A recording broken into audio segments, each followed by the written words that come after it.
Good evening. Welcome to the Irish NFL show.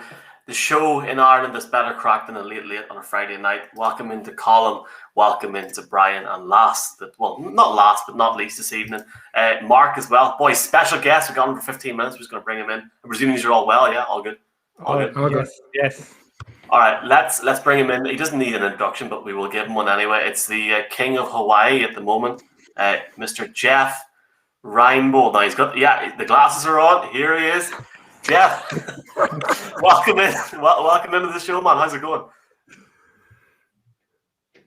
It's going good. How's it going in Ireland? You got this kind of weather? Man, we have sun. We just don't have heat. It's basically the same, Jeff. Basically the same. Hawaii is that laid back that they haven't changed it. Jeff, they haven't changed the clock yet. I mean, we changed the clocks last week. Jeff, let's jump into it because I know you've got 15 minutes and there's a wee bit of a delay or something. So, last night, man, Falcons coming to London. I mean, you must be obviously in your job. You must be excited, but I think for general NFL fans in the UK, Ireland, and Europe, just fantastic news. Well, yeah, it is. It's big time news, and I'm especially happy for all the Falcon fans. Falcons UK is such a strong group and has done so much to try and promote the game and get people involved with their team. Now to have an opportunity to have, what I think is going to be a much improved football team over playing at Tottenham Hotspur Stadium is big news. Now the question is, who do they play? Who do they play, Jeff? Here's the list of potential opponents: the Lions, the Patriots, the Jets, the Eagles, and the Washington football team. Who's your money on, Jeff? Who's going to be playing the Falcons? Well, I don't know if I'm going to put money. I don't know if I put money on any of them, but I tell you what, when you look at that group of teams, certainly you're talking about packed stadium because the Patriots have great following in London. The Washington football team, their fan club is very, very strong. The Lions would probably be the one that has the smallest following in the UK, but it doesn't matter. It's going to be a great matchup. For me personally, as a kid my first football team was the Lions, I'd like to see Dan Campbell's bunch because I think they'll be exciting. I don't know how good they're going to be, but I think they're going to be exciting to watch. And Jeff, then keeping on the theme of the Falcons, obviously we're less than 4 weeks from the draft. If you were the GM in Atlanta and you had that fourth pick, would you be looking QB of the future to sit behind Matt Ryan for a year? Are you looking at Kyle Pitts, the freakish tight end, or could they take the best tackle in the college game for years in Penny Sewell? Well, I think you got to weigh all of that out, but certainly right now, what they're doing, I'm sure, in Atlanta is they're looking at their football team and what they've been able to do in terms of upgrading their football team and free agency. And, how far are they away from making a serious Super Bowl run? Because Matt Ryan has proven he's good enough to take a team to that level. So if you go quarterback with that fourth pick, then you're banking on the future. You're saying that your future is the Super Bowl run. I tend to think that this is a very talented football team in Atlanta. And I think I would look at that, another possibility that you didn't mention, guys, is trading out of that fourth pick for more picks. They're going to be teams right now. When you look at this thing, there are 4 quarterbacks that will go in the first round. And there's more teams that want quarterbacks than there will be available to them when they pick. So the Falcons have really some leverage sitting at number 4 because realistically, Ryan probably has 3 more years left on his body. And, if they feel they're tight enough to the Super Bowl window where they could trade out of 4 and get another first rounder and maybe another second rounder and a high pick next year, then, and you've seen what the quarterbacks, cost on the marketplace, then I think you're putting your football team in a position to be, a factor in this coming season. Remember, this is an Atlanta team that didn't have a problem competing, didn't have a problem scoring points. They just couldn't play defense and couldn't close out games. Jeff, you spoke to us in the past about players and the scrutiny coming up to the draft. Cole Beasley, being the one where you got phone calls around his attitude and stuff. the past week, Justin Fields is getting a lot of bad press. And when the season ended, it was Trevor Lawrence and Justin Fields. And now he seems to be falling down the pecking order. He's down as the 5th pick in most mock drafts. And people are saying his attitude is not right. What's your thoughts on that situation? Well, I think, again, every one of the players that's got a first-round grade is going to be really, really dissected, and they're going to look at every single possible thing. Obviously, when you look at what happened last year, in Tennessee with their first-round pick, you can't have that happen to you because that kills your draft. It kills your draft, and it kills your draft for a couple of years. Now, when you look at Justin Fields, I think, he sank a little bit after the national championship game, and then he's rebounded a little bit. I thought he had a good pro day the other day. Again, and it's just, you got to remember, you don't have to satisfy everybody. You just got to make one team believe that you're their guy. And I think there are teams out there that believe in Justin Fields' athleticism. They believe in the arm strength that he demonstrated in his pro day. All the other things, again, they'll put that under, I'm sure an intense, focus. But I do believe that he's going to be a first-round player. Jeff, the 1999 NFL draft famously had 5 quarterbacks in its first 12 picks. I think the only 2 other times it's ever been done in terms of the first round of 1983, obviously with Elway, Marino and others, and 2018, which is still to be determined a little bit. Given that 99 had Tim Couch and Achilles Smith, amongst others, do you think the quarterback talent this year, with the potential maybe of 5 quarterbacks going in the first round, maybe 5 quarterbacks going in the first 10, 11 picks even, do you think it's more like a 1999 year, or has it got the potential to be a 1983 year and a truly historic one at that position? Well, 83, that's going to be a tough one to match. 99, you better hope not, because you're talking about some serious draft busts in there. You look at these guys, I think this is a better crew than when Darnold and that bunch came out. I really like Zach Wilson. Trevor Lawrence obviously has got everybody's number 1 pick tagged and already, toe tagged. He's going with the number 1 pick to Jacksonville. I think Wilson will be the second one off the board. And then when you start talking about the next guys, there's still a little bit of question about all those guys. Now, you got to understand, too, at that position, you're always going to overdraft the player, right? How many of those guys are actually the top 15 or 16 players in the whole draft? I would say 2, maybe 3. But we may see 5 go in the first 16. So, again, it just comes down to teams' needs and what these guys have been able to do in their individual workouts, in their pro days, in their, in the selling job that is the interviews. And, like I say, it only takes one guy to like you. And if one guy likes you and one organization, one owner says that's going to be my guy, then, he'll pull the trigger. If not, you may sink. You may be Aaron Rodgers and sitting in that green room all by yourself at the end of the first round. That's the dynamic that we just can't call. Well, if they turn out like Aaron Rodgers, I don't think they'll mind too much.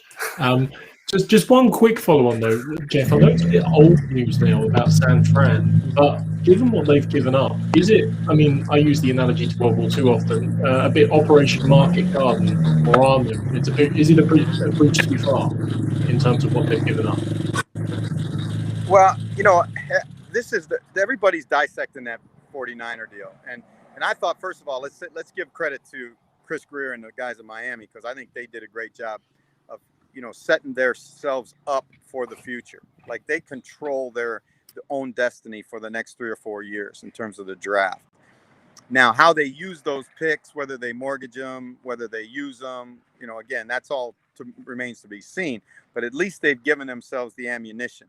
San Francisco's put themselves in a position where everybody is saying or taking for granted that Jimmy G's out of there, and that that they would not have traded up that far and given up that much if they didn't feel like quarterback was the position they wanted. Now, which quarterback? Boy, I don't know. everybody, a lot of people I talk to say Mac Jones, and that surprises me because, Mac Jones is a winner. He's got a lot of intangibles.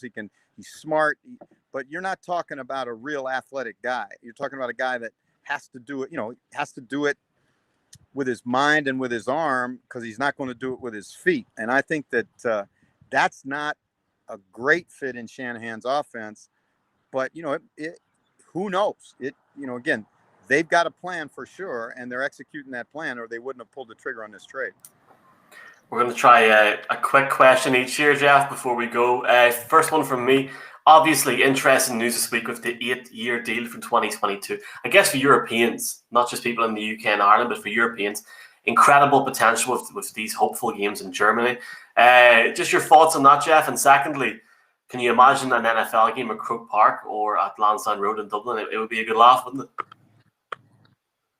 I tell you what, to be honest with you guys, I'm really protective of the games in the UK, because the UK fans are the ones that have really made all this possible. The way that they bought tickets, the way they supported the television, all the things that they've done to make it viable for Mexico and for Germany. Now, I know this from my time in NFL Europe. Germany has a really, really intense, deep-rooted love of the National Football League. They will fill Olympic Stadium. That will be a great, great environment to watch a game. But I think what's going to be really interesting to me is to see what Jacksonville is going to do in terms of their Wembley negotiations, because I really want to make sure that we get 4 games back in the UK, and then hopefully those games will continue to spread from there. I'd like to see one in Ireland. I think you guys have got a beautiful football venue there. Obviously there are other places in Europe where you'd like to see games, but certainly I think those are places where we get 4, maybe, they talk about multiple teams coming every year. So shoot, the more the merrier.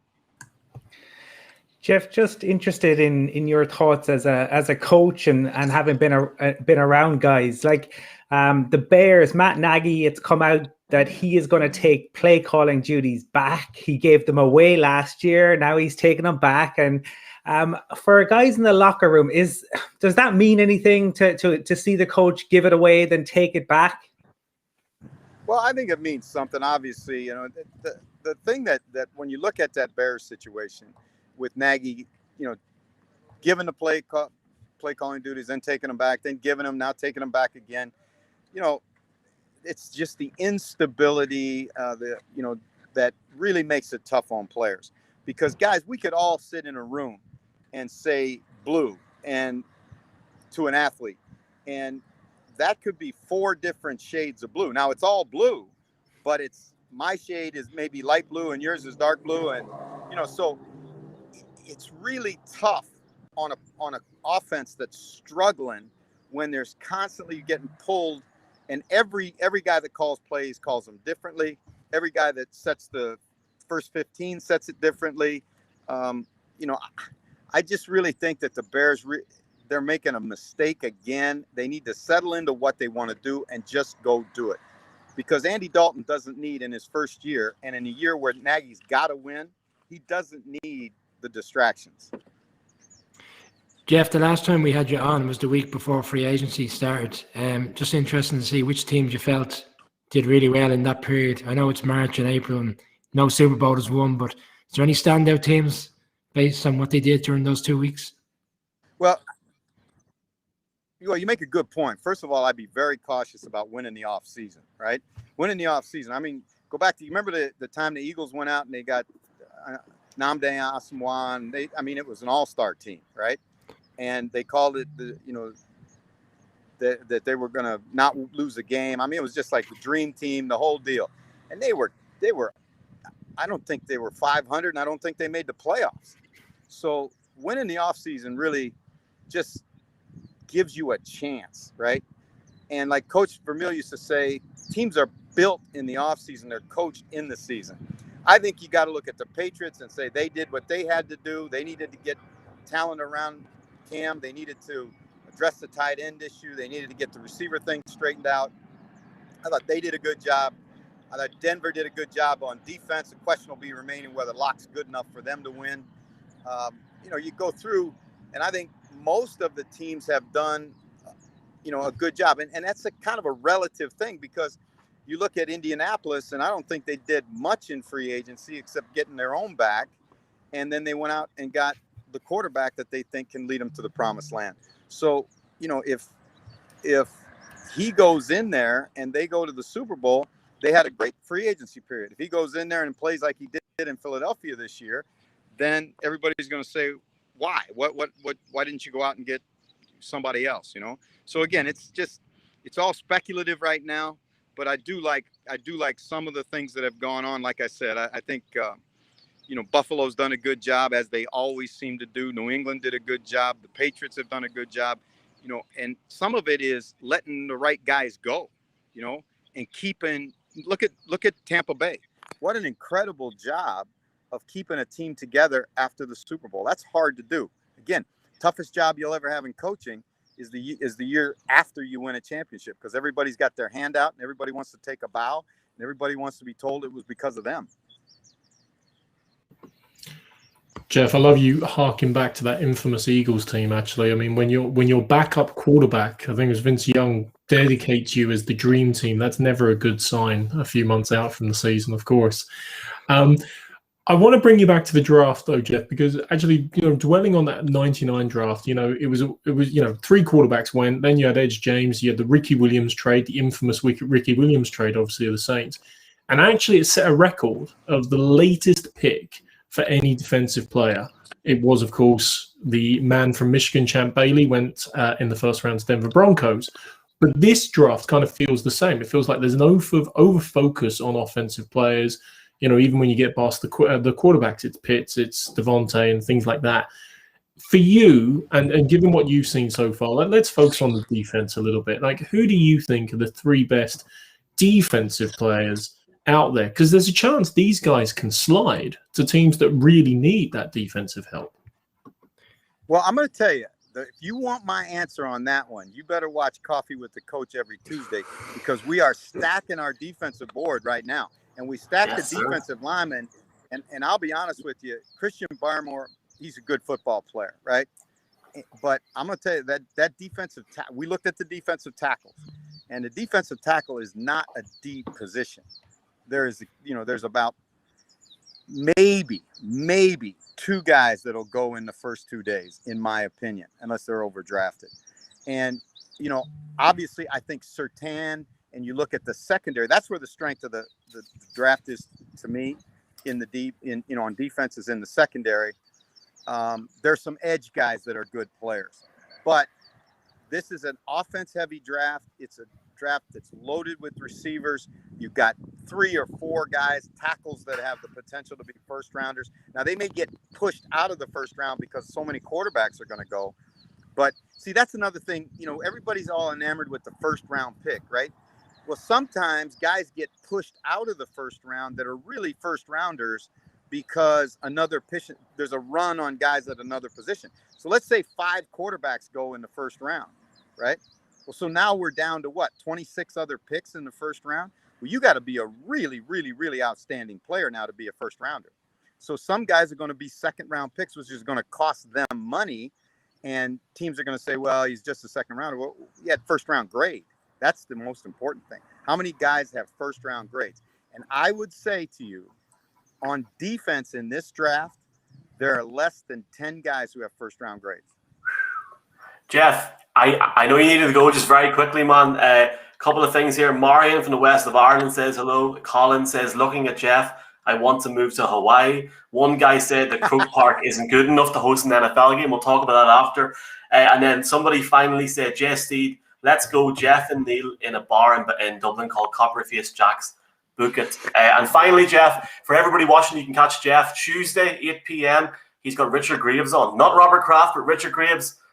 Tuesday, 8 p.m. on a show, Coffee with Coach. You can check that out on Jeff's Twitter page and on Coffee Ryan Bold on Twitter. Jeff, thanks a million, man. Go enjoy the waves, yeah? Appreciate you. Guys, I appreciate it. It's great talking to you. And again, have a great day. You too, man. All the best. Jeff. Cheers, Jeff. Take care. There we go. There was the Jeffrey, gentlemen. Welcome in. How are we all doing? Good? Good. Can we give just a quick shout out to Matthew Rosnell, who was our videographer when we were fortunate enough to be able to record that live show? Just wish him well, and hope he makes a speedy recovery. Yes, sir. Absolutely. Yeah. Thank you. Thank you. He was great to us on the day. Yeah. That was class chatting to Jeff.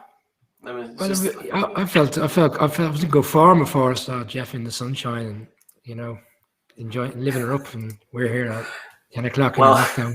That's what it was like in Dublin today. That weather, Michael. I don't know about what it was like up north, but it was lovely up here today. Yeah. Up in vaccine time, talking about vaccines and talking about stuff that you can do once you have a vaccine. The Falcons are going to London. Now, here's the question: Will you boys have the vaccine by then, or should I stop talking about it? No, I thought, Michael, the question was when exactly are you going to apologise for when I kept saying that there will be a game in London this year and they're going to schedule one, and you kept poo-pooing it. I'm just waiting for that. I apologise. Does that count? I apologise. I mean, it still hasn't been confirmed yet. As it stated last night, I think it caught everybody off guard because it came out 5 to 12 column last night. The Falcons announcing they're coming to London. Lads, you know what? Let's go around. Let's just do a round table before Colin Kelly comes on at 10:30. And folks, if you want to get your questions in, please feel free. This really came out of nowhere.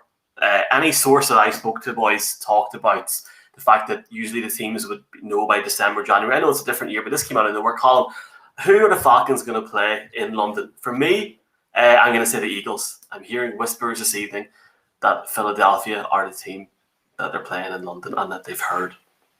So I've really put myself out there now. That is the whisper in the north. I have heard absolutely nothing. I don't have any connections, but I think what would make it very interesting would be obviously if the Patriots were to roll into London. I think that's what everyone is going to want to see, given the money that they have spent, and given that this is the Bill Belichick has now had the opportunity, whatever they decide to do at QB, but we are a year on from Tom Brady. He has had the opportunity to move on. He will have had an off season to work with these new signings.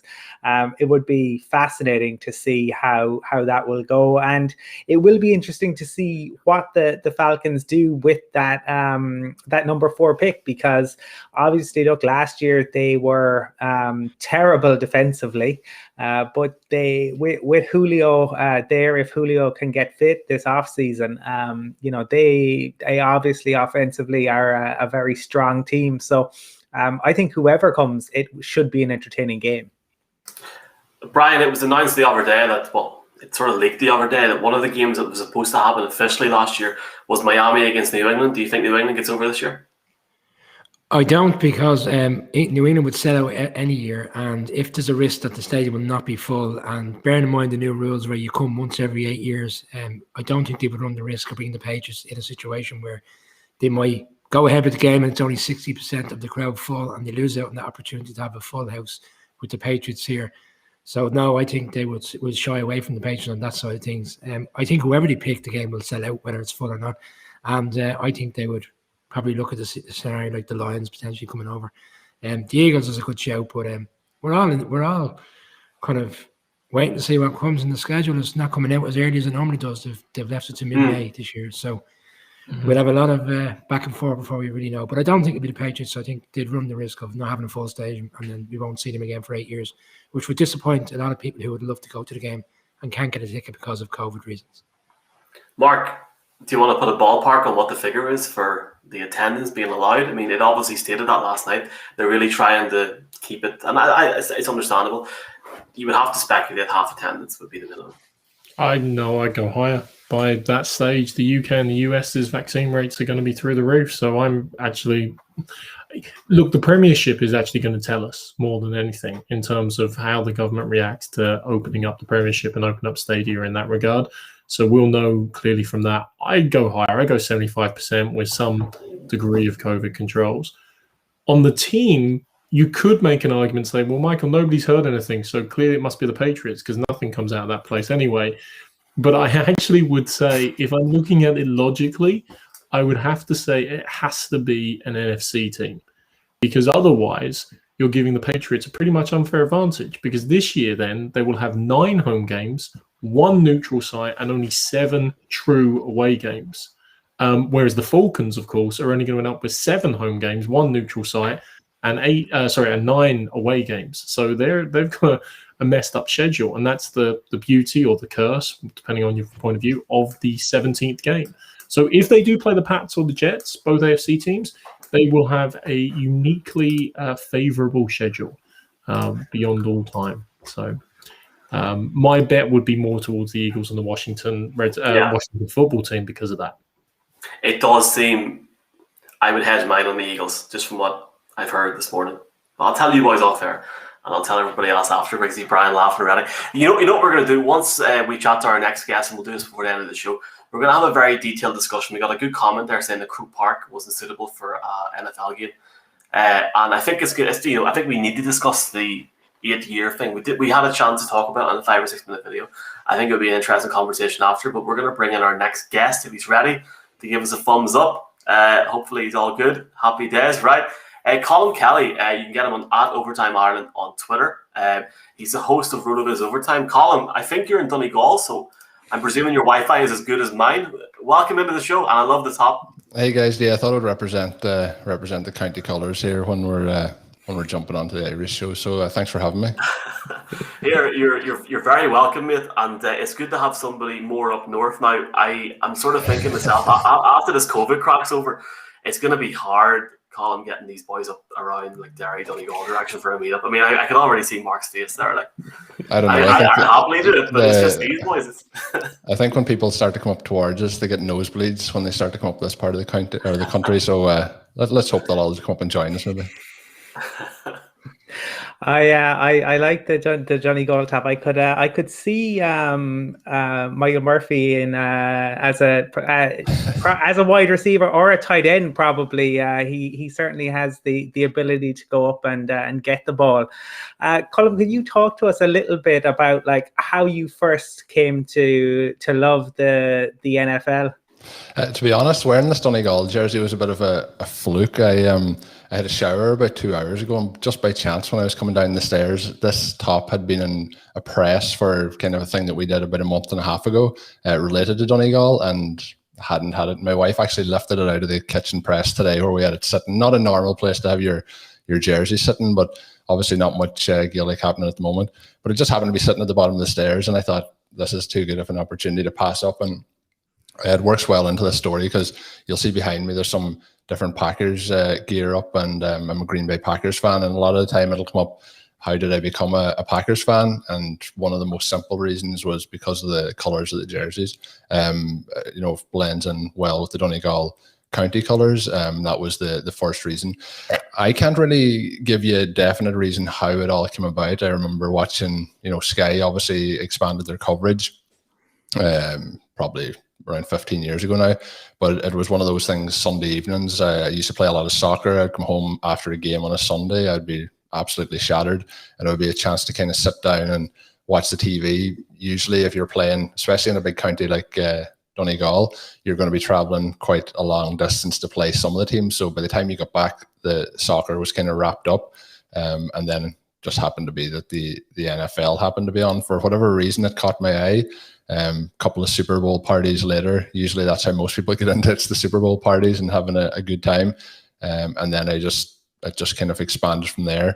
I don't tend to do things in half measures, so I kind of became a bit addicted to watching it, and then from all that it just expanded. I remember on Twitter, I think it was 2013, I seen a tweet. There was a guy in the UK, Ollie Connolly's his name. He was looking to expand his podcast to have a bit like the Around the NFL podcast. They used to have at one time, they would have had Sessler and them on after rather than as part of the Dave Damashek podcast, and it expanded out from that. And he was kind of looking to do something similar. Obviously, we like to copy the guys that are doing it at the big stage. So following on from that then, we ended up, me and my brother, being the back end of that show. Do not ever try and search those shows. They are not good, and you don't want to listen to them. But from that, it just expanded on, and I couldn't tell you how it ended up where I am at the moment with podcasting. But The NFL is a lot of fun to watch, and like you usually say it, anyone that watches it will say it. It's just, I think a lot of the time it's just giving it that time to sit down, understand the rules a little bit, and after that to be hooked. But no, that's kind of where it came from, and it just expanded. And I mentioned there 2013. I can't believe it's like 8 years ago since I started in podcasts. It doesn't feel, I feel like I'm getting old now when I started that story. Colin, can I ask you about the Packers? We know quite a few Packers fans, and it's kind of a sense every year that it's a given that they'll have a good season, make the playoffs, win the division. But there's been some tough losses over the years in the playoffs. 3 championship games I can think of straight away. The Falcons, where they were blown out. The Seattle game, where they threw it away to a certain extent with the onside kick and letting Russell Wilson come back. And then obviously this year's one probably even more frustrating than ever. What is it? What's the situation? Why do they always seem to just not just get over the final? It's a fun trip down memory lane you took me on there. Sorry Thanks. about that, yeah. I'll always say that the loss to Seattle in 2014 is the worst, one of the worst sports losses. I'm an Arsenal fan as well, so plenty of bad losses there too. But it and the Carling Cup final loss to Birmingham City are the two that probably sting me the most. But I remember it's like that game, they were kind of in such control that it felt like, oh, they're going to the Super Bowl. And I remember having that feeling that, yeah, they're going to the Super Bowl. And then the way it fell apart, the onside kick, and we know what Russell Wilson can do, but like he had 4 turnovers in that game. It seemed like it was just going to be the Packers' day, but quite negative play calling at a couple of different points kind of cost them. But they have had crushing losses, and it's that balance of, you want to have a team that has great seasons, like the last 2 seasons, for example. 2 years ago, they were 13-3. Maybe they weren't as good as the record. Last year, they were definitely as good as the 13-3 record. But it's a team that usually is delivering, but it's like, if somebody's in the Champions League, only one team can win the Champions League come the end of it. And it's a bit like the Super Bowl. Like, I would much rather be following a team that's getting to those points and losing than losing every single week. That's kind of the balance. And they are crushing losses. Like the 49ers, I didn't have high expectations before that, but you're 1 game away from the Super Bowl, but they got absolutely destroyed. So this year, then it felt like a missed opportunity, because like the way they played just before the half and things like that, they give up a lot of kind of easy points. So these things happen though. The Packers have been a team that have been consistently performing, but they have also been a team who consistently then lose in the playoffs. So it's a tough balancing act for them. This year, again, the expectation is going to be for a full run at it. The last 2 years, there was a lot of unknowns with Matt LaFleur coming in. How would things work with him and Aaron Rodgers? They've obviously worked fantastically well. The last 2 years of Mike McCarthy and probably a couple of years before that were quite stale. So, like, if we see what Rodgers and LaFleur did in year 2 of that offense, it's going to be very fascinating to see what they do in year 3. And obviously, there's a lot of talk around. We'll probably talk about the draft in a moment, but the Packers, and obviously they drafted Jordan Love last year, and they obviously took a running back in the 2nd round, and that didn't really help them last season. But the Packers have always kind of tried to draft and develop, and whether that's going to be to their detriment here with Aaron Rodgers, we'll just have to see and play the long game. But the way that offense was last year, the way some of those younger players have developed, it's going to be very, very interesting to see what they can do in the draft this year, and then how things play out. It would have been lovely if they picked up one of those free agent wide receivers, but they did hold on to Aaron Jones, so that was a big, big move in free agency. If they had made a move to sign Aaron Jones and he wasn't a Packer, everyone would be over the moon about it. So they also still have Devontae Adams, who I'm expecting them to probably re-sign this offseason. So the only question mark really at the moment is around Aaron Rodgers. And it's a big question mark, but he's going to be there this year anyway. So let's see how they make a run at it. I think they'll be pretty close this year again. Yeah, I mean, they've still got a great team, Colin. They've got to secure their own players first. So Aaron Jones was a great pickup, but of course they've lost Corey Linsley, which I think is going to be a big boom for the Chargers, and maybe something the Packers have to get over. I'm an Arsenal fan as well, so I do feel your pain. I really do feel your pain. But, you just mentioned the 49ers then. It just suddenly struck me how much pain they've probably caused to the Packers over the years, because there were the 2 Kaepernick playoff games. There's the catch 2 with Terrell Owens, if I remember rightly, from Steve Young, was against the Packers as well. So, we all have our nemesis. Brian's a Giants fan. I'm a Pats fan. So you can imagine how much I love seeing him every week in this show sometimes. But it happens. we will get to the draft in a second. Before we do, if I'm right in recalling, I think the Packers are the only team who hasn't played in London as of yet. And obviously, with the news and the announcements about London recently and the wider European and international series, just wondering about your thoughts on that, because obviously the Packers will have to leave Wisconsin for somewhere in the world. And, there's always a chance now they'll kind of be compelled to come to London. Yeah, when the news came out, like obviously with 17 games, there's concerns around player safety and things like that there. But like when it came out that each team was going to have to play an international game, the first thing I wanted to see was if the Packers were playing. Even I always thought that it would be a case where a home game would never be played outside Lambeau Field. So with the 17th game, obviously now that's a possibility. But there was always the possibility of when they were scheduled to play somebody else who had to give up a home game, that game would possibly happen. There was a few years ago they played the Jaguars, and there was quite a bit of speculation it would have been that year, but it didn't come about. So look, I would love it if there's any chance that they play in Wembley. I'll be booking those tickets pretty sharp. I've only got to see them twice in person. Once in Tampa, they played against the Buccaneers actually, and the other time against the Giants in MetLife Stadium. So both times they also lost, which was not good. So, but I would love to see them over this way, and I would definitely be heading over to see it. So it has to be exciting for all fans. I know I was listening, he's talking to Jeff, and the thoughts of some of the, like, not having games obviously this year. I was quite surprised actually that did come up and they have the games this year. So I don't expect them to come this year, but look, if they come in the next 8 years, I'll be pretty happy with that. Colin, that loss in MetLife in MetLife was on Sunday of the Thanksgiving weekend in November. It was actually. This is do how you bad it is. know how I know? Because I was at it myself. Oh, were you? It was my wife's birthday is the 17th of November, and we flew over on the Saturday, and like I don't know how I scraped it in, but all I remember, it was so cold, and she wasn't happy. She's gone to that game and the Buccaneers game with me. One of them was basically ice conditions, and the other one was basically like it would melt you.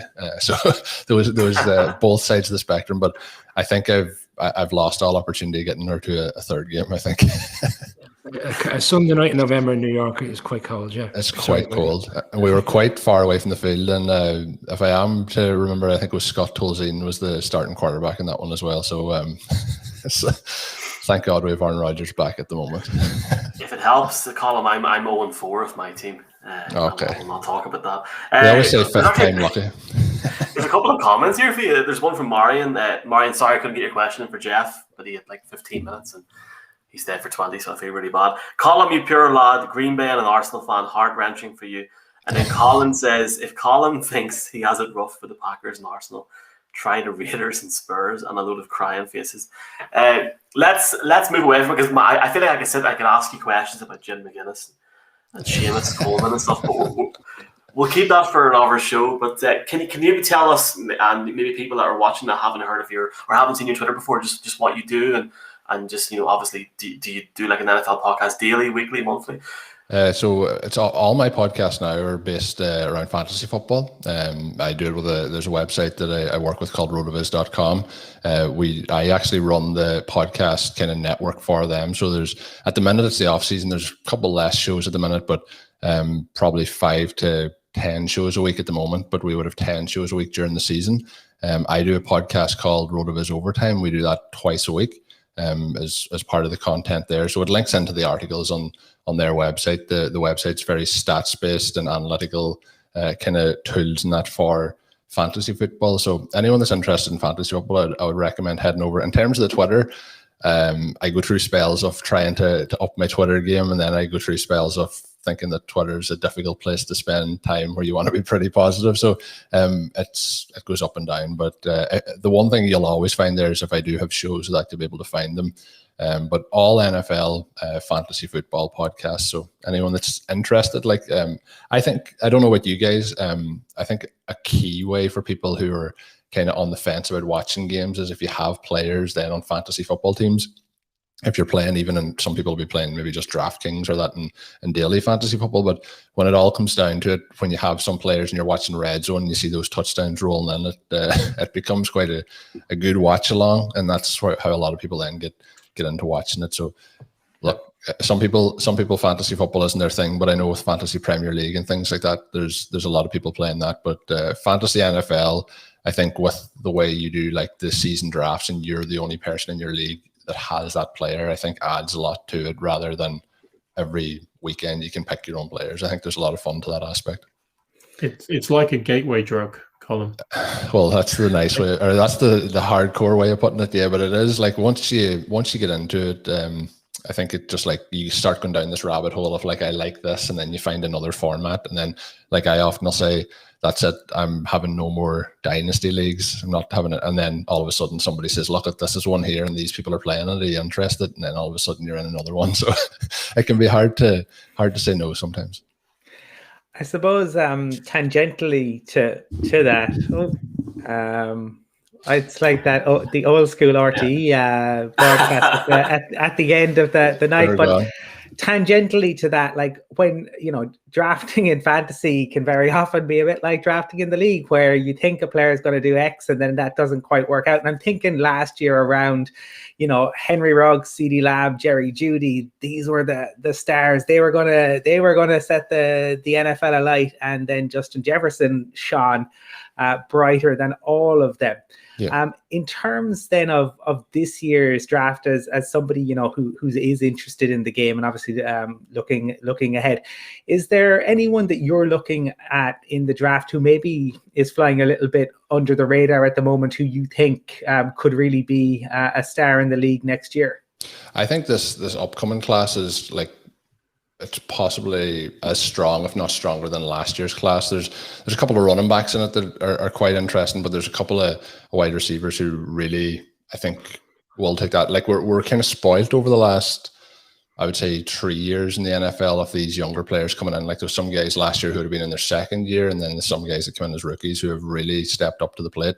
And I think we're going to see this crop then come in and kind of establish that. So for the next kind of 8 to 10 years, we should be really flush with wide receiver talent in the NFL. I think the position that's getting the most highlights because of the lack of depth at it is probably the tight end at the minute with Kyle Pitts. I think there's a lot of interest around him. When you get it, when there's a draft, and it's the same with quarterbacks, when there is only one or two, there's a lot of talk around those one or two, and they start to become the name that everyone talks about. But when there is 4 or 5 that are in a similar area, that's when then it starts to get a little bit more blended and people's opinions start to become a little bit different. You mentioned like guys like Justin Jefferson, like he was somebody last year who was a super talent coming in. But the thing is that when you have so many super talented guys, draft order, and that can shuffle it. Like if we look back to this time last year, I don't think a lot of people thought Henry Ruggs would have been the first wide receiver off the board. And when we get to another month from now, I think there could be a couple of shocks sprinkled in there, and especially this year with no true combine, no true pro days, I think those orders are going to get shuffled quite a bit. So we have the people doing their draft boards and things now, but I think what we see in the final product could be a huge amount different. And I think we're kind of seeing that even with speculation around, let's say, the quarterback position. Like we have those guys at the top. They've been some of them have been the top prospects since they're 12 years old. It's always been their destiny to go in that top end of the draft. And then you'll see somebody move all of a sudden up or down that draft board. And I think the big one we're seeing at the moment is Mac Jones and where his draft capital could be. And when you look at it, like, I think he's probably a top 5 quarterback coming into this draft, but top 5 doesn't mean top 10. And I think that's where we're going to see it shake out. Like if we look at him with the 49ers, I think it's going to be interesting. A lot of the talk is that he's Kyle Shanahan's guy, but is he Kyle Shanahan's guy? Like, is it going to be some sort of a smokescreen, or are we all going to be surprised? Like, I don't think you make that deal to move up to 3 for him, but all signs seem to point to it. So he is a talented quarterback, but when we look at, Trey Lance, Justin Fields and Trevor Lawrence, I don't think he's on that level. And that's where it's going to be pretty interesting to see what happens. Like if he goes there, then there's going to be values for other people. And then if those, say, I heard Jeff talking about Aaron Rodgers too, and the drop in the draft, we could see something similar here where if he isn't the 49ers guy, he could be waiting quite a while, because I think he probably has a back end of the first round or a second round guy. And that's what makes it interesting there. But every year, and this is what happens in fantasy football as well, people will have their person that they like. And there's only one Mac Jones. If Mac Jones is your man, you have to go and get him. And that's the same with, like, we've seen with the Raiders last year, rightly or wrongly. I think it was wrongly to go and get Ruggs. I think we're seeing, like, they wanted him and they had the conviction to go and get him. And I think that's very important, because that will work at times if you have the right personnel making those calls. It just depends if you have the right personnel actually making those decisions. So the draft, I think, is going to be quite a challenge, because some of the players that you're going to be evaluating have not played, like they opted out of last season. So we're going to have situations where guys have maybe dropped down draft boards a little bit because they opted out, but in terms of overall ability and talent, are better players than some of the guys that are going ahead of them. So it's going to be interesting to see how teams do that. And I think we're not really going to know that until teams are on the clock. I think there's going to be a huge fluctuation.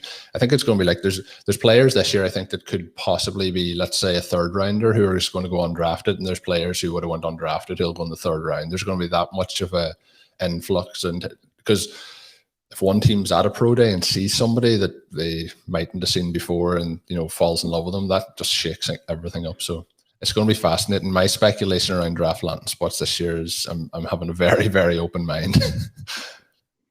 Colin, we were fortunate to have Michael Lombardi on this week, and on his recent podcast, he kind of opened up to the idea that he feels the Packers would be open to potentially trading Jordan Love away if someone was to reach out and offer him a first-round pick. Yeah. Excuse me. Do you think there's any legs in that? I don't think there's any legs in it, but if it was to come up as an opportunity, I think they probably would do it. Like, it shows you, like, obviously they've moved up to number 3. We've seen what the 49ers have given up this year. The Packers gave up a 4th round pick last year to move up, which obviously in terms of overall draft capital isn't going to really set them back too much. So it's like, when we have all this talk about, like, the Packers shouldn't have drafted Jordan Love, but then every team's going to give up the sun, moon, and the stars to get their quarterback. And like, Jordan Love, while he may not be Aaron Rodgers right now, Aaron Rodgers wasn't Aaron Rodgers for his first 3 seasons either, behind Brett Favre. So, like, I think it'll be the smart move now, when you have made that decision to draft him and you didn't use that 1st round pick last year to help the team last year. I think it makes sense to keep him and to keep developing him. The only way that I see them making that move is if they restructure Rodgers' contract and keep him, you know, with guaranteed money beyond this season, because that's the problem at the minute, is his guaranteed money is up after this coming season. So they could then pretty much trade him quite easily in terms of cap purposes. I hope that doesn't happen. I would like to see them restructure and then potentially move Love or either keep him, you know. And the problem is going to be, if they extend Rodgers for 2 more seasons, they're going to need to dig up the 5th year option on Jordan Love before they've actually really seen him play. So, but again, that's part of drafting a quarterback in the 1st round, and that's why they get paid the big bucks and we watch it on the TV. But if it does come about, I think I've seen, like, I think he linked them maybe with the Jets, I think it was. Like, I think there is sense to other teams looking for him, but that also shows you that maybe it doesn't make sense to trade him away. Hey, Colin, maybe you get Sam Darnold back in return. You know, I still have some hope there for Sam Darnold, but it's going to be somewhere other than the Jets, I think. Well, I mean, I keep remembering, like, he's 22 or 23, and, you know, he's a 1st round pick. It's remarkable. Really, how he's been thrown away into the wolves somewhat. I love your point there, actually, about, you know, if it's your guy, it's your guy, and sometimes that pays off in spades. Yeah. You know, and sometimes, I don't know, Jared Goff, Mitch Trubisky come to mind, and teams subsequently regret the decisions they've made in respect of it. You alluded to the Packers, and I'll focus on them because, you know, your team and you support them so closely, obviously. But their philosophy, and you mentioned it, has always been to build through the draft, not dip in free agency. Now, they've had salary cap challenges, obviously, this particular season, as many teams have had with the COVID cut. Yeah. But, you know, have they moved away from that philosophy at all? Or do you see this being like a back to basics, get the draft right, build some weaponry, build some further potential on the line? I mean, how do you see their draft going and what their key needs and focus is going to be on? So you mentioned about, like, is that the way it's going to be? I think that's still going to be the way it's going to be in terms of draft and develop. You'll probably remember, like, I think it might be 3 years ago now, they had free agency where they got, like, Zadarius Smith and they got Preston Smith. They splashed out on a bit of money there, and that has actually worked out really well for them so far. Those guys have performed. Preston Smith didn't perform really from the start of last season towards the playoffs, came on a little bit at the end, but they have done that on a consistent basis. That was the first time they really made that splash, and we thought, oh, this has changed, but then it's been the same since again. So they did it for need there. I think it's going to be the same. Like, if you look, we talked about Aaron Jones. They signed him, obviously drafted him, have had him develop as one of the better running backs in the NFL now. So they've kept him. Devontae Adams. Like, Devontae Adams in the second season, people wouldn't give up, I don't know, a spare pair of boots for him, and you see what he's developed into now at this point. So there's a lot of patience has to be with the younger players. We see that time and time again where they develop, like David Bakhtiari, their left tackle, developed as well. Like you mentioned, Corey Linsley developed as well. Like, they have this knack of offensive linemen in particular. Like, they've had people like Brian Bulaga, who is actually, I believe, one of the reasons that Bakhtiari has actually signed, or not Bakhtiari, sorry, Linsley has signed with the Chargers. But they've had this kind of development process, and that's what I think they'll continue to do. And what happens then is you look at their winning record, you see that they're not consistently giving up a lot of draft capital. They're not giving out these big contracts where they're getting stuck with a lot of dead cap room. And that's how they continuously kind of are in that challenge. And what you'll see, the teams who are at the bottom ends of the NFL, they're the teams that throw money at free agency. And then they have those high picks that they're trying to deal with. Like, if you look at what the Dolphins are doing now, I think the Dolphins are doing a great job in terms of they have all these high picks, but they're moving back. They're getting more. They're basically giving themselves more tickets to win the raffle. And then that means that they're going to have a chance then to pick up these stars. So it's going to be interesting, but I think that they're going to continue to draft and develop. The only question I really have at the moment is Aaron Rodgers' contract, and the other one is Bakhtiari got injured last season pretty early on, but is a vital part of that offensive line. And that meant, like, if you think they've lost Lindsay now, but they were moving pieces around that offensive line last year and still stayed very consistent. So if they get back their star left tackle, and then they shuffle that into the order it was just outside of Lindsay, who missed a number of games last year, and they still performed at a high level. So I think it'll be the same. So when we look at the draft then, I think, look, they want offense. Everyone wants offensive pieces. I think we're going to see them go defense again. Each year, that's kind of where they go in the first two rounds. Somebody who came on very strong last year was Rashan Gary. He's coming into his, he'll be 23 now all season. He's not 24 to December, but he was a first round pick a couple of years ago. He really struggled in his first 2 years, and he came on very strong last year. So I think he's somebody who is going to help that defense. Jair Alexander, who's somebody they drafted as well, is going to be coming up for a contract soon. In my opinion, he's probably the best cornerback in the NFL. The thing is that they have no cornerback on the opposite side of him. So they did let Kevin King test the free agent market. He didn't really have any suitors. He's back on a 1-year contract. It was him give up that big play for anyone that was watching the game against the Buccaneers just before halftime. But he is one of those players where he's going to have his good plays, and then he's going to have his really bad plays. He's pretty good, but then he's really bad. He's kind of one, there's no in between. So, but they have him back, and I still think that cornerback is a need for them in this draft. I think ideally he would be the third corner on the team. But if you have a rookie and you have that veteran presence, you still have an opportunity to kind of work them in and out opposite Alexander. The other position I think we'll see them work in is linebacker. It's been a consistent problem for the Packers, middle linebacker. And they lost Christian Kirksey, which is probably a positive thing in free agency. But I think that's where they'll look to attack now, whether they do that in the first round. But I think we'll see one of their first 3 picks go on the linebacker. And usually when you're looking for a top-end cornerback, it's going to have to be in the first round.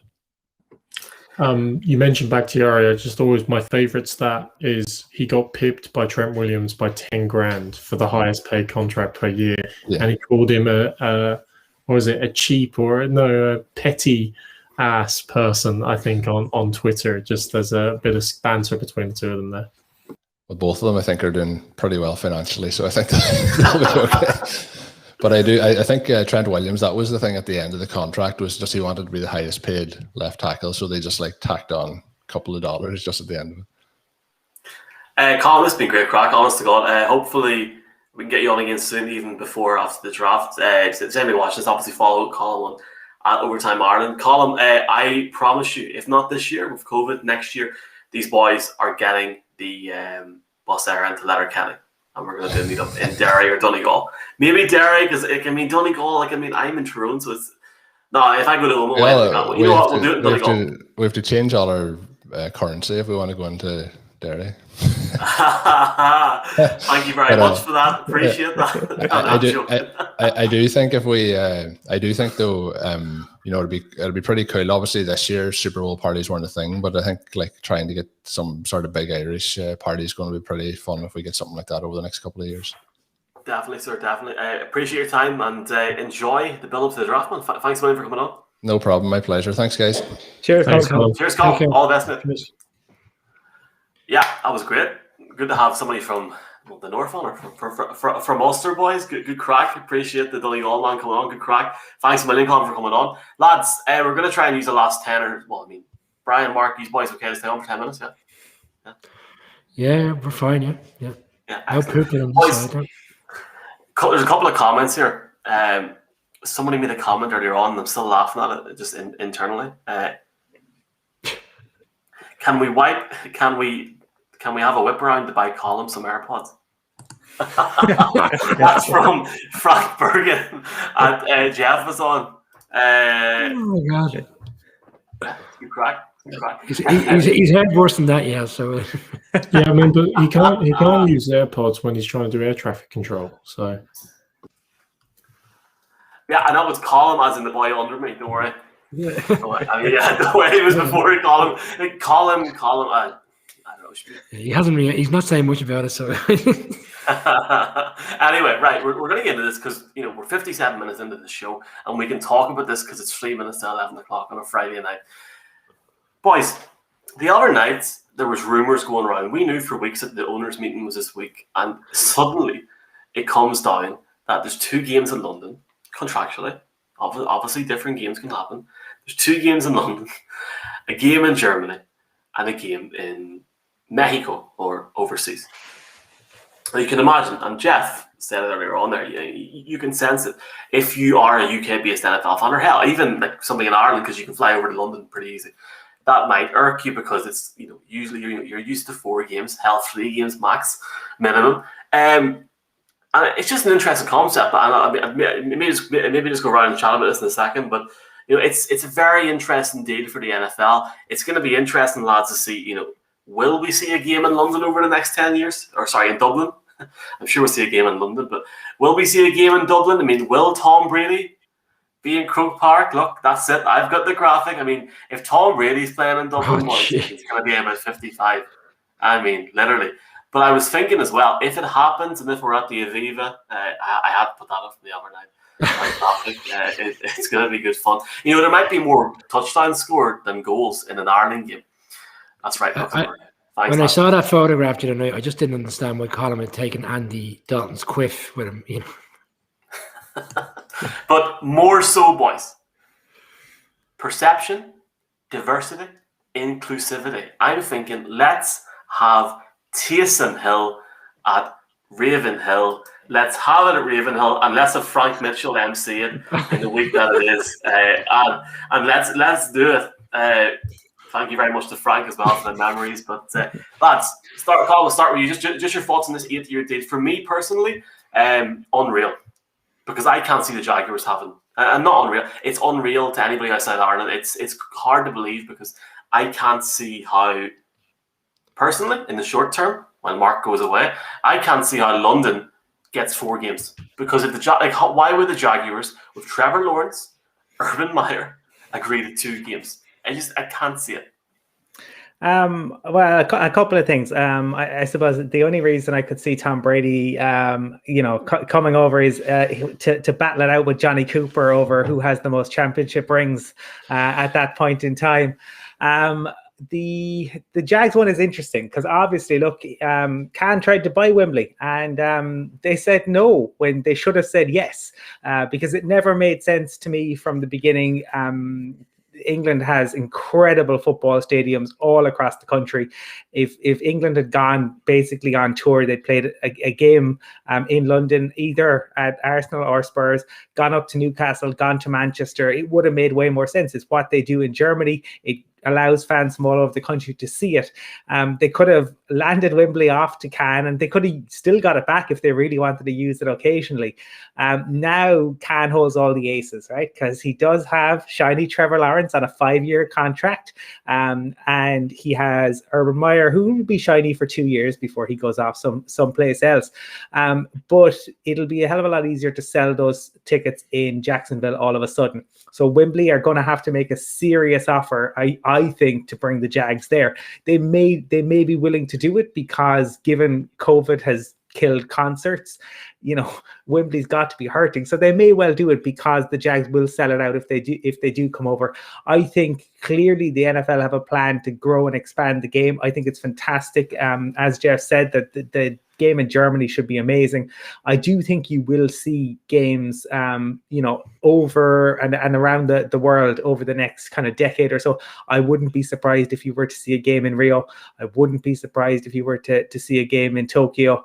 I'm not saying in 2 or 3 years, but in a decade's time, absolutely. Look, this is Mark keeps talking about the $25 billion mark. That's only going to happen if you grow around the globe. And that's what they are going to aim to do. They've been really good about it. Look, the deal that they've done in terms of TV, really impressive. So I think you will see the game continue to grow and develop. And will we see a game here? I'd love if we did, but I'd say it's a little while off. Michael, you said that you commented there about the fact that it's easy for the Irish fans to go to the UK to watch a game, but I honestly think most Irish fans this week would be pleasantly surprised and happy with the news that the game is going to Germany, because with all due respect to people in the UK, it's a new experience for fans if they get the opportunity to go to Germany, watch a game over there. I actually feel this week the fans have actually kind of fallen out in a bad way, because if the Jags do not come to an agreement to play 2 games at Wembley, well, then we're actually down to a situation where the games are reduced.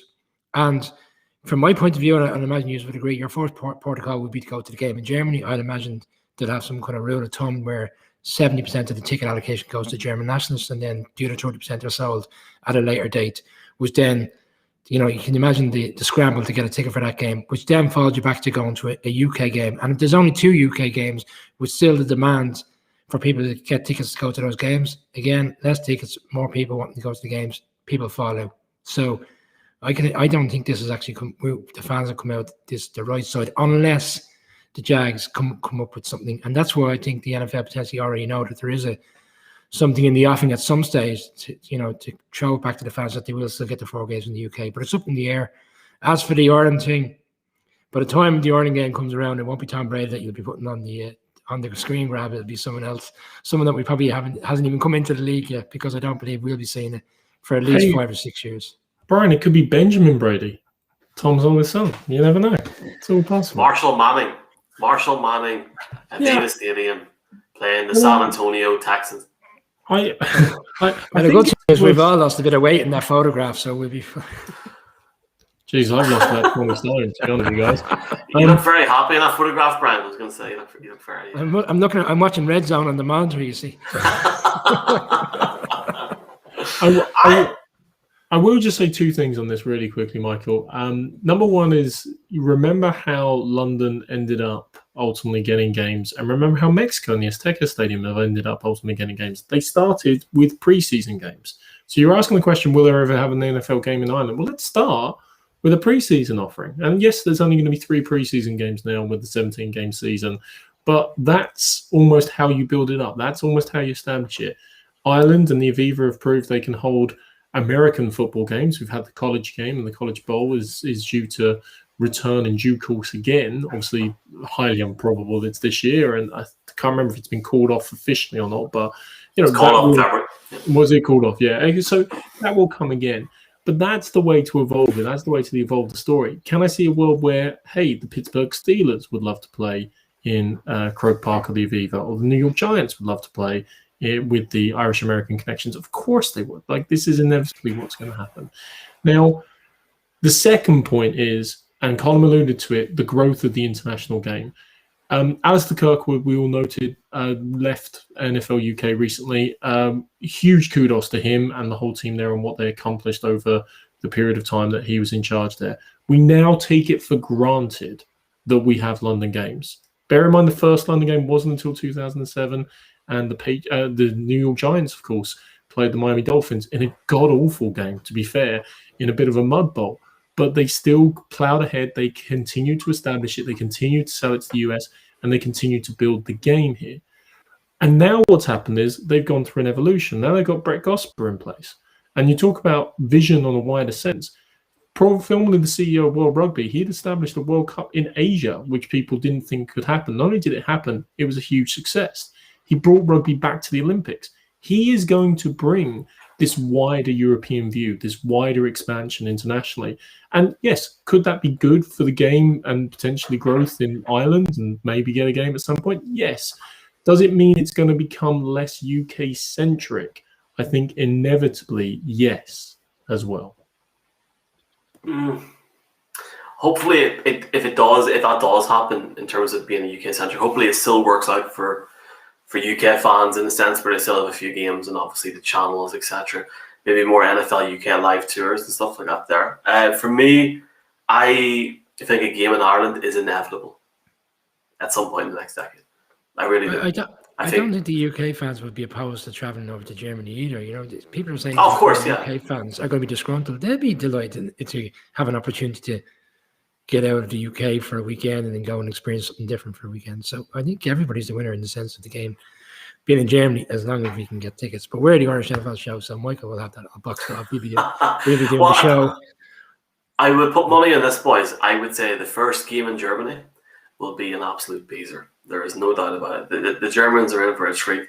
If you go, well, I mean, then again, who played in the first game in Wembley? Do you know what happened after they played? Do you know who won the Super Bowl that year? Yeah, we know. All right, let's get them off. You have to, you know. But Michael, here's a kind of a quandary in relation to it as well. Is that if you have a game in Ireland, and you called out a comment earlier on about this, that Croke Park isn't a great stadium for an NFL game. I don't think that sounds like sacrilege, but from an NFL perspective, in terms of corporate hospitality and like that it does have its weaknesses. Whereas the Aviva obviously maybe is stronger in that regard, but far less capacity. But you compare the numbers, that's 2 stadia. Like, I mean, Ravenhill, I know you're joking. Parky Queen, I'm not joking. I think Ravenhill is a good option. I think it's a good option. It is an appalling I mean, option. Windsor Park's only 25. It's not even a good training ground, for Christ's sake. Okay, can I also make the point that you say about Croke Park? You say about Croke Park and the corporate side of things. Like, some of the stadiums in the NFL are very run down and haven't been invested in. NetLife. So they might come and look at Croke Park and say, "This is absolutely fantastic." Bear that in mind. With Croke Park, it's the history of and we've had people on this program. We had Peter King, who talked about visiting Croke Park and was absolutely blown away going on a tour, the history. So that's part of it, and that's part of the package. I mean, when you look at how the NFL have sold Ireland previously, I can imagine that whole history that would all be a part of it. And they're at this point, the vast majority of stadiums, there's very few stadiums at this point that haven't been done up. I think when you see that obviously the Raiders have moved into their new home, the Vikings are in theirs. The Broncos are probably one of the teams who might be looking at some point within the next decade at potentially redeveloping Mile High Stadium. There's also an upgrade plan in place for Croke Park, so Yeah, I mean, don't get me wrong, guys. If the game came over, I'd love to see it in Croke Park. But bear in mind as well, as I say, starting with preseason, the other problem is going to be timing, because then you're talking about them coming over just before the All Ireland finals or in the middle of All Ireland final territory. And can you imagine the uproar if the turf was ripped up and But who played at Croke Park the week before? Was it the hurling final 3 years ago and the whole thing was wrecked? The GAA, boys. I have a lot of time for the GAA in many senses. But the GAA will not turn down a lot of money. And I think a game in Croke Park between the Steelers and Patriots in pre-season I would take that right now. Imagine me getting on the train, boys. Imagine the Patriots being over. Mark lives around the corner from Croke Park. He'll put you up the night before, you know. Might even No, do he a show won't. from his. Going by the standard hotel price, stuff about $350, Mark. Is that right? Yeah, is that pounds or euros? I have not, Michael. I live in Dublin. How would I know the hotel price in Dublin? Michael, the man that has a pound spends a pound. Don't worry about it. You'll be fine. It'll be grand. You can mind the kids, Michael. It'll be grand. Nah, I'm all right. Any final words or any final topics, boys? I have nothing else to be at. You know, lockdown until at least. Well, are you all still in lockdown? I mean, yeah, this is the.